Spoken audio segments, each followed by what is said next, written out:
The year was 1954, and the fog that wrapped around Alcatraz Island was not just weather, it was a shroud. They called it the Rock, a slab of unforgiving granite, sitting in the freezing waters of the San Francisco Bay, a place designed to break the unbreakable.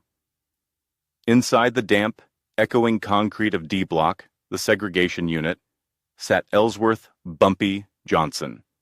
He had been stripped of his suits, his money, and his freedom, but he sat on the edge of his cot with the posture of a man sitting on a throne. The cold seeped into the bones of lesser men, making them scream in the night, but Bumpy welcomed the cold.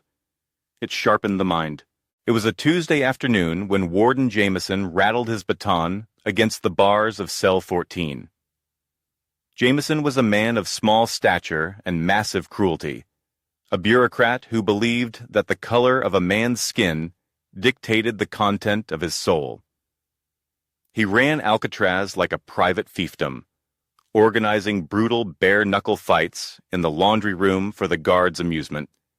He had a new champion, a hulking, mindless killer from Chicago known as the Butcher, and he wanted to see the famous godfather of Harlem bleed. "You're up, Johnson," Jameson sneered, the keys jingling at his belt like the bells of a leper. "The Butcher is hungry.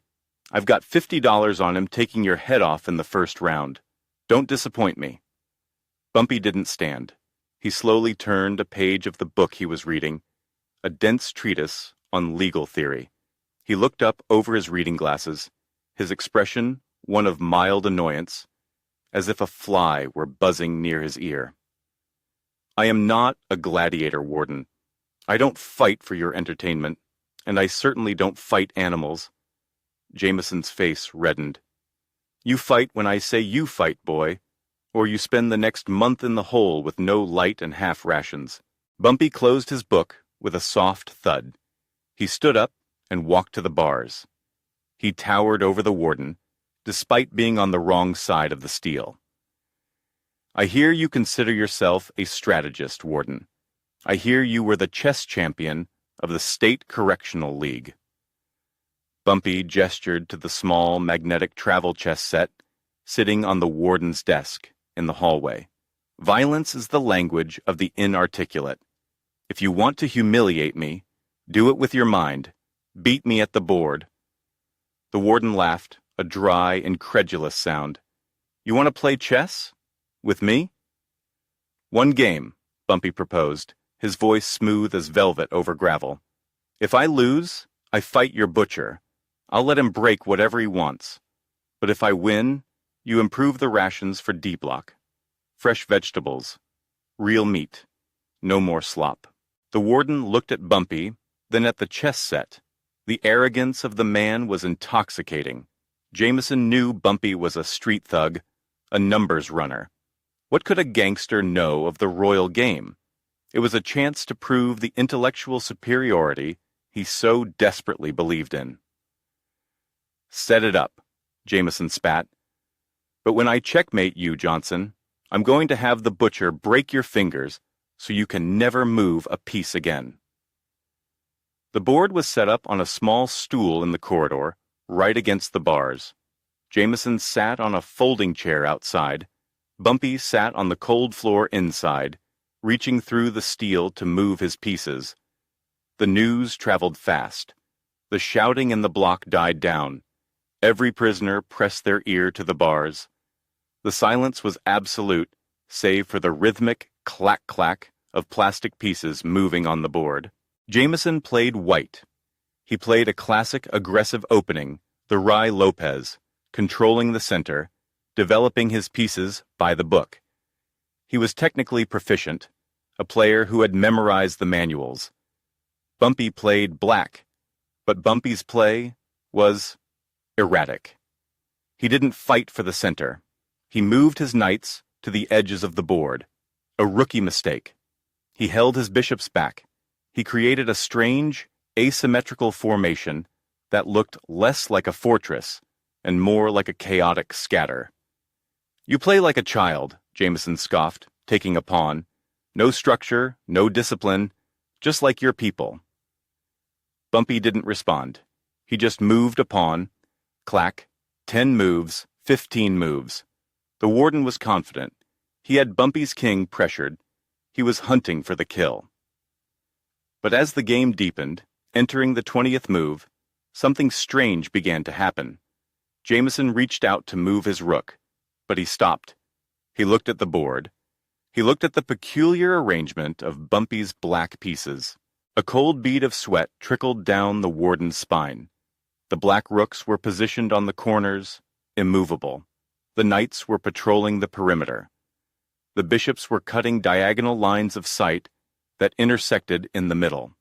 The pawns were clustered in specific, high-density blocks. It wasn't just a chess formation, it was a map. Bumpy Johnson had recreated the security schematic of Alcatraz on the chessboard. The rooks were the gun towers. The knights were the patrol boats circling the island. The bishops were the searchlights. And the king? The king was placed exactly where the warden's office was located. Jameson looked up, his eyes wide. Bumpy was watching him, a small, knowing smile playing on his lips. "You see it now, don't you?" Bumpy whispered.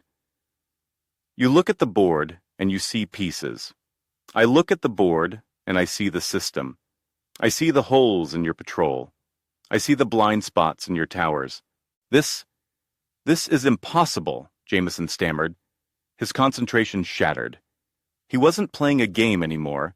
He was staring at a manifestation of his own vulnerability. He realized that this man, locked in a cage, had mentally dissected the most secure prison in the world. Jameson made a frantic, defensive move, retreating his queen to protect his king. It was a mistake. Bumpy reached through the bars. His hand didn't tremble. He picked up a single, black pawn. The lowliest piece on the board. The piece that represented the foot soldier, the inmate, the forgotten man. He slid it forward 1 square. The pawn slipped past the white knight. It bypassed the bishop. It came to rest directly diagonally from the white king. "Checkmate," Bumpy said softly. The warden stared. He looked for an escape. He looked for a block. There was none. His king was trapped by his own pieces, suffocated by his own arrogance, and the killing blow had been delivered by a pawn. "You cheated," Jameson hissed, standing up, knocking the chair over. "You must have cheated." "The board doesn't lie, Warden," Bumpy said, leaning back into the shadows of his cell. "You were so busy trying to conquer the center, so busy looking down on the pawns, that you forgot they are the soul of the game, on the chessboard, or in this prison, or on the streets of Harlem. If you disrespect the black pawn, you will always lose your king." Jameson stood there, humiliated, his chest heaving. The silence of the cell block was heavy with judgment. He knew that 50 men had heard the outcome. He knew that if he reneged on the deal now, if he sent the butcher in, he would prove Bumpy right. He would prove he was a man of no honor. And in a prison, the warden's authority hung on a thread of fear and respect. He had lost the respect. He couldn't afford to lose the fear. "Get him his vegetables," Jameson barked at the guard standing nearby, his voice cracking. He turned and stormed out of D block, the sound of his footsteps retreating like a beaten drum. That night, for the first time in months, the dinner trays in D block had fresh green beans and actual beef. There was no celebration, no cheering, just the sound of men eating with dignity. But as the lights went out, a sound started. It began in cell 1, a rhythmic tapping of a tin cup against the bars. Then cell 2 joined in. Then cell 3. Within a minute, the entire block was tapping a slow, steady beat. Clink, clink, clink. It wasn't a riot. It was an ovation. Bumpy Johnson lay on his cot, listening to the music of the metal. He closed his eyes, visualizing the board. He hadn't just won a game of chess. He had dismantled the myth of the white man's intellectual supremacy in the heart of their own dungeon. He had shown them that walls could contain a body, but they could not contain a mind that refused to be checkmated. The Alcatraz Gambit became a story whispered in the yard for years to come, a legend of the time the King of Harlem brought the Rock to its knees with a plastic pawn.